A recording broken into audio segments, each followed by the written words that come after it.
बिस्मिल्लाहिर्रहमानिर्रहीम। स्टूडेंट्स अस्सलाम वालेकुम। आज हम टॉपिक डिस्कस करेंगे, चैप्टर नंबर 13 है first time paper class 12th chemistry. तो स्टूडेंट, पहला क्वेश्चन है, complete reduction of acetic acid is carried out in the presence of. तो इसका स्टूडेंट ऑप्शन बीटा वाला सही है, वो है रेड फास्फोरस, और साथ ही हाइड्रोजन आयोडाइड भी लिख सकते हैं। जो स्टूडेंट चार्ली वाला ऑप्शन है उसमें लिथियम एल्यूमिनियम हाइड्राइड लिखा हुआ है। ये जो लिथियम एल्यूमिनियम हाइड्राइड है एक्चुअल में ये पार्शियल रिडक्शन करता है, यानी कार्बोक्सिलिक एसिड पहले एल्डिहाइड में आएंगे, एल्डिहाइड से फिर किस में जाएंगे, अल्कोहल में जाएंगे। तो बीटा वाला ऑप्शन सही ऑप्शन है। क्वेश्चन नंबर 2 है student, carboxylic acid exist as dimer in the solution with benzene. यानी स्टूडेंट चार्ली वाला ऑप्शन सही है, यानी नॉन पोलर सॉल्वेंट्स के अंदर जो कार्बोक्सिलिक एसिड हैं वो अपने आप को डाइमराइज कर लेते हैं डाइमर की सूरत में, और एक साइक्लिक स्ट्रक्चर बना लेते हैं एक दूसरे के साथ हाइड्रोजन बॉन्ड बना के। क्वेश्चन नंबर 3 है, tyrosine was first isolated from cheese. इसका स्टूडेंट बीटा वाला ऑप्शन है। क्वेश्चन नंबर 3 का बीटा वाला ऑप्शन है चीज़, ये उसका सही ऑप्शन है। क्वेश्चन नंबर 4 है, थैलिक एसिड इज। जो थैलिक एसिड स्टूडेंट एक्चुअल में ये डाई कार्बोक्सिलिक एसिड है, लेकिन ये एरोमेटिक है, डाई कार्बोक्सिलिक एसिड है। तो इसका स्टूडेंट बीटा वाला ऑप्शन सही है, और इसकी डायग्राम भी यही है। ये पहली कार्बन पे और दूसरी कार्बन पे ये कार्बोक्सिलिक एसिड दो ग्रुप मौजूद हैं, तो इसको हम स्टूडेंट कहते हैं थैलिक एसिड। और क्वेश्चन नंबर स्टूडेंट 5 है, the nature of glutamic acid is. तो स्टूडेंट नाम से ज़ाहिर है ग्लूटामिक एसिड, यानी इसकी नेचर क्या होगी, एसिडिक होगी। तो इसका स्टूडेंट जो ए वाला ऑप्शन है सही ऑप्शन है, एसिडिक अमाइनो एसिड। इसी तरह स्टूडेंट क्वेश्चन नंबर 6 है, the solution of which acid is use for seasoning of food. तो सीजनिंग ऑफ फूड में जो है ना 5% एसिटिक एसिड का सोल्यूशन यूज होता है।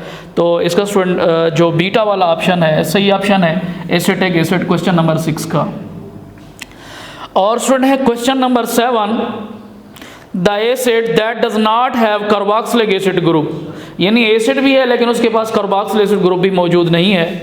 तो जैसे बेंजोइक एसिड है, बेंजोइक एसिड बेंजीन रिंग पर एक कार्बोक्सिलिक ग्रुप मौजूद होता है। मैलिक एसिड में भी जो है ना कार्बोक्सिलिक ग्रुप मौजूद हैं। फार्मिक एसिड पे एक कार्बोक्सिलिक एसिड ग्रुप मौजूद है।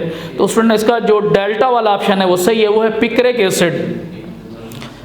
क्वेश्चन नंबर 7 का डेल्टा वाला ऑप्शन सही है, पिक्रिक एसिड। तो पिक्रिक एक्चुअल में क्या स्टूडेंट, फिनोल ग्रुप है, फिनोल के साथ दूसरी कार्बन पे, चौथी कार्बन पे और छठी कार्बन पे 3 जो है ना नाइट्रो ग्रुप मौजूद हैं, जिसको कहते हैं 2,4,6 डाई नाइट्रोफिनोल। ये ऐसा एसिड है जो कार्बोक्सिलिक ग्रुप भी नहीं रखता, फिर भी नेचर में एसिडिक है।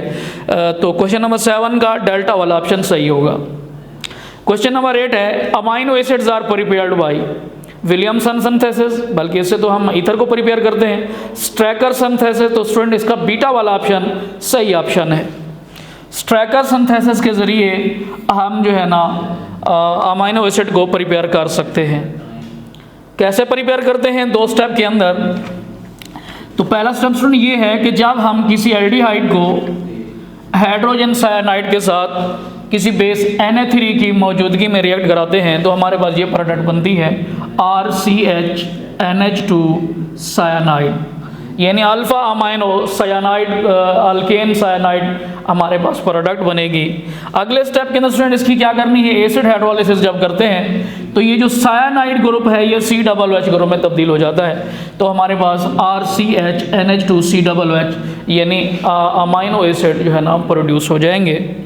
तो इसी तरह स्टूडेंट हम क्वेश्चन नंबर 9 की तरफ आते हैं। क्वेश्चन नंबर 9 में कहा गया है, dash is use for the manufacturing of synthetic fibre.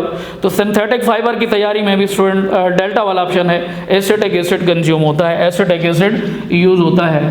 तो क्वेश्चन नंबर 9 का डेल्टा वाला ऑप्शन सही ऑप्शन होगा। बढ़ते हैं स्टूडेंट क्वेश्चन नंबर 10 की तरफ। Acetic acid is manufactured by fermentation process. Acetic acid को हम फर्मेंटेशन प्रोसेस के ज़रिए प्रिपेयर कर सकते हैं। तो स्टूडेंट क्वेश्चन नंबर 10 का बीटा वाला ऑप्शन सही ऑप्शन है। फर्मेंटेशन एक बायोकेमिकल प्रोसेस है जो किसी एंजाइम की मौजूदगी में टेक प्लेस करता है। क्वेश्चन नंबर 11 है student, which one of the following derivative can not be prepared directly from acetic acid. तो एसिटिक एसिड के डेरिवेटिव लिखे हुए यहाँ पर एसिटेमाइड है, एसिटाइल क्लोराइड है, एसिटिक एनहाइड्राइड है, इसी तरह स्टूडेंट इथाइल एसीटेट। तो इसका जो सही वाला ऑप्शन है, अल्फा वाला ऑप्शन है, वो है एसिटेमाइड। तो जो एसिटेमाइड है स्टूडेंट, हम उनको जो है ना डायरेक्टली प्रिपेयर नहीं कर सकते, बल्कि ये 2 स्टेप के अंदर रिएक्शन मुकम्मल होता है। पहले स्टेप के अंदर एक इंटरमीडिएट यानी साल्ट की फॉर्मेशन होती है, अगले स्टेप के अंदर ये साल्ट जो है ना किसी अदर प्रोडक्ट में तब्दील हो जाएगा।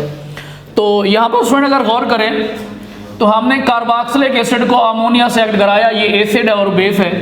एसिड और बेस मिलकर क्या बनाएंगे, साल्ट बनाएंगे, लेकिन कौन सा, ammonium salt of acetate. Acetic acid भी कह सकते हैं, ammonium salt of acetate ion भी कह सकते हैं। अगले स्टेप के अंदर स्टूडेंट इसी sodium salt ammonium salt of acetate ion की हीटअप करें तो इससे हमारे पास जो प्रोडक्ट बनेगी वो होगी CH3C डबल बॉन्ड Na2, जिसे हम एसिटाइल एमाइड भी कह सकते हैं, या प्लस पानी की फार्मेशन भी स्टूडेंट होगी तो इसको एसिटेमाइड भी कह सकते हैं, एसिटाइल एमाइड भी कहा जा सकता है। तो इसका जो ऑप्शन है ए वाला सही वाला ऑप्शन होगा। क्वेश्चन नंबर 12 की तरफ पढ़े student, which reagent is used to reduce a carboxylic group to an alcohol. तो इसका भी स्टूडेंट ऑप्शन है डेल्टा वाला ऑप्शन, वो है lithium aluminium hydride. Lithium aluminium hydride actual में ये पार्शियल रिडक्शन करता है, तो जो है ना अल्केन की अगर कंप्लीट रिडक्शन करेंगे तो वो कार्बोक्सिलिक एसिड की स्टूडेंट अगर आप कंप्लीट रिडक्शन करेंगे तो अल्केन बनाएंगे, अगर पार्शियल रिडक्शन करेंगे तो उससे अल्कोहल या एल्डिहाइड भी प्रोड्यूस हो सकते हैं। तो ये पार्शियल रिडक्शन जो है ना लिथियम एल्यूमिनियम हाइड्राइड की मौजूदगी में होगी। क्वेश्चन नंबर 13 है, which one of the following is not a fatty acid. तो स्टूडेंट जो थैलिक एसिड है ये फैटी एसिड नहीं है। फैटी एसिड के लिए शर्त है कि कार्बोक्सिलिक ग्रुप अगर किसी अल्काइल चेन के साथ जुड़ा हुआ है तो हम उसे क्या कह सकते हैं, जो है ना फैटी एसिड कह सकते हैं। तो जो स्टूडेंट थैलिक एसिड है, थैलिक एसिड पर गौर करें तो इसके पास बेंजीन की रिंग मौजूद है, ये एरोमेटिक है, तो हम इसी वजह से हम इसको जो है ना फैटी एसिड नहीं कह सकते। फैटी एसिड एक्चुअल में कहते हैं लॉन्ग चेन कार्बोक्सिलिक एसिड, बड़ी चेन वाले कार्बोक्सिलिक एसिड। क्वेश्चन नंबर 14 है, acetic acid react with dash to give acetyl chloride. तो इसका स्टूडेंट जो डेल्टा वाला ऑप्शन है सही है, वो है थायोनाइल क्लोराइड। थायोनाइल क्लोराइड के साथ जब एसिटिक एसिड को रिएक्ट कराते हैं तो एसिटाइल क्लोराइड एसिड क्लोराइड बनता है। क्वेश्चन नंबर 15 है, Easter amyl acetate has the flavour of बनाना। तो क्वेश्चन नंबर 15 का डेल्टा वाला ऑप्शन सही है, बनाना। क्वेश्चन नंबर 16 है, acetic acid reduce to form corresponding alcohol which catalyst is used. दोबारा सवाल हुआ है कि एसिटिक एसिड जब रिड्यूस होता है करस्पॉन्डिंग अल्कोहल बनाएगा, अगर 2 कार्बन वाला एसिड था तो 2 कार्बन वाला अल्कोहल बनेगा। तो इसके लिए हमें यानी पार्शियल रिडक्शन हो रही है, तो पार्शियल रिड्यूसिंग एजेंट स्टूडेंट यहाँ पे लिथियम एल्यूमिनियम हाइड्राइड मौजूद है। तो क्वेश्चन नंबर 16 का जो है ना चार्ली वाला ऑप्शन सही ऑप्शन होगा। क्वेश्चन नंबर 17 है, bluish colour of amino acid can be identified by. तो अमाइनो एसिड के अंदर अमाइनो एसिड का जो ब्लू कलर है वो किसकी मदद से आइडेंटिफाई होता है, वो है स्टूडेंट नैनहेड्रॉन टेस्ट के जरिए। कौन से, नैनहेड्रॉन टेस्ट। तो क्वेश्चन नंबर 17 का जो अल्फा वाला ऑप्शन है स्टूडेंट वो सही वाला ऑप्शन है। तो स्टूडेंट एक और क्वेश्चन की तरफ बढ़ते हैं कि how carboxylic acid are prepared from alkane nitrile. Alkane nitrile से, नाइट्राइल यानी साइनाइड, साइनाइड की हाइड्रोलिसिस करें तो जो एसिड हाइड्रोलिसिस करें जो सी एन ग्रुप होता है या C triple bond N group होता है, ये कार्बोक्सिलिक एसिड में तब्दील हो जाता है। तो यहाँ पर देखिए जो पहला स्टेप है, हम पहले अल्केन नाइट्राइल को कैसे प्रिपेयर करते हैं या अल्केन साइनाइड को। साइनाइड ये उसका जो है ना आम नाम से मशहूर है, इन्हें ट्राइवियल कह सकते हैं, लेकिन जो उसका आईओपैक नेम है, IUPAC नेम है, तो उसमें हम उसका नाम जो रखा गया है वो है नाइट्राइल ग्रुप। तो देखिए स्टूडेंट, जब अल्काइल हैलाइड को KCN के साथ या NaCN के साथ रिएक्ट कराते हैं तो हमारे पास अल्काइल नाइट्राइल या अल्काइल साइनाइड प्रिपेयर होंगे। अल्केन नाइट्राइल भी कह सकते हैं, प्लस KCl प्रिपेयर होगा। अल्केन साइनाइड या अल्काइल नाइट्राइल की जब हम अगले स्टेप के अंदर हाइड्रोलाइसिस करेंगे, एसिड हाइड्रोलाइसिस, तो ये जो साइनाइड ग्रुप है किसमें तब्दील हो जाएगा, COOH ग्रुप में, प्लस Na3 की फॉर्मेशन होगी। एक और क्वेश्चन है स्टूडेंट के ज़्विटर आयन क्या होते हैं और इनकी एम्फोटेरिक नेचर को थोड़ा डिस्कस करना है, जो कि इम्पॉर्टेंट क्वेश्चन भी है। ज़्विटर आयन क्या होते हैं स्टूडेंट? जो लफ्ज़ ज़्विटर है, ये ज़ुई एक जर्मन वर्ड है जिसका मतलब होता है दो, यानी ऐसा आयन जिसके पास प्लस और माइनस दोनों चार्जेस मौजूद हो, तो इसी वजह से हम उसे ज़्विटर आयन कहते हैं। इनको डाईपोलर आयन भी कहा जाता है, या स्टूडेंट हम इनको इंटरनल साल्ट भी कह सकते हैं। तो एक्चुअल में ये कब बनते हैं, जब किसी अमाइनो एसिड को अगर उसके स्ट्रक्चर फार्मूले पर गौर करें तो यहाँ पर टाटोमेरिज्म होती है। टाटोमेरिज्म यानी shifting of proton from one atom to another atom in the same molecule. तो स्टूडेंट देखते हैं ज़्विटर आयन यानी ज़ुई, एक जर्मन वर्ड ज़ुई जिसका मतलब टू। ये स्टूडेंट हमारे पास है अमाइनो एसिड का जनरल फार्मूला। अमाइनो एसिड किस में तब्दील हो गए हैं, ज़्विटर आयन में। चूँकि स्टूडेंट ये एसिडिक ग्रुप है, कार्बोक्सिलिक एसिड ग्रुप, और ये जो Na2 ग्रुप है ये बेसिक ग्रुप है, अमाइनो ग्रुप। तो एसिड क्या करेगा स्टूडेंट, प्रोटॉन जो है ना इसको देगा, यानी बेस प्रोटॉन को क्या करेगी, वसूल करेगी, और ये NH3 प्लस बन जाएगा, इस पर प्लस का चार्ज होगा।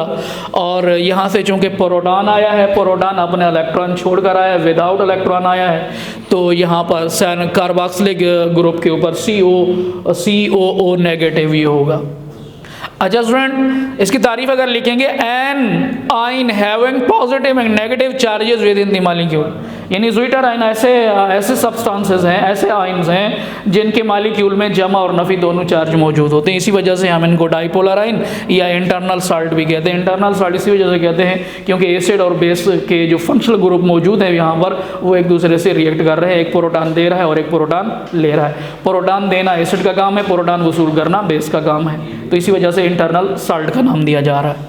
एम्फोटेरिक नेचर क्या है, यानी स्टूडेंट ये एसिड के साथ बतौर बेस और बेस के साथ बतौर एसिड एक्ट कर सकते हैं। कौन, ज़्विटर आयन। कैसे स्टूडेंट, बेसिक कैरेक्टर इनका किस वजह से है, बेसिक कैरेक्टर ये है कि जब हम इनको एसिड के साथ एक्ट करें और ये प्रोटॉन वसूल करें, तो ये ज़्विटर आयन का हमने फार्मूला लिखा हुआ है RCH Na3 plus COO negative. तो जब एसिड से रिएक्ट कराया तो Na3 तो प्रोटॉन कबूल नहीं कर सकता, बल्कि ये जो COO नेगेटिव ग्रुप है ये प्रोटॉन कबूल करेगा और ये हमारे पास प्रोडक्ट बनेगी।